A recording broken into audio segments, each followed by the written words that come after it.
حضرت ابو ذر غفاری فرماتے تھے مجھے میرے نبی پاک نے 6 باتوں کی وصیت کی تھی۔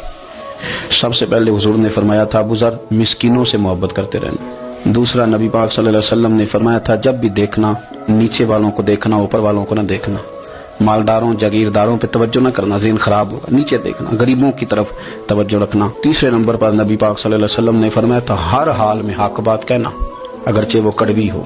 چوتھے نمبر پہ میرے محبوب نے فرمایا تھا اللہ کے معاملے میں کسی کی پرواہ نہ کرنا، کوئی کیا کہتا ہے کہتا رہے، تم رب کے راستے پہ چلتے رہنا، ملامت کی پرواہ نہ کرنا۔ اور 5ویں نمبر پر میرے نبی پاک نے مجھ سے کہا تھا اگر رشتہ دار تجھ سے تعلق توڑیں بھی نہ تو جوڑ کے رکھنا، صلہ رحمی نہ چھوڑنا۔ اور 6 نمبر پر حضور نے فرمایا تھا اللہ کے عرش کے خزانوں میں سے خزانہ ہے لا حول ولا قوت الا باللہ العلی العظیم۔ حضور نے فرمایا اسے پڑھتے رہنا، اسے کبھی نہ چھوڑنا۔ اے اللہ ان نیک اور پاک لوگوں کا صدقہ ہمارے دلوں کو تقویٰ عطا فرما۔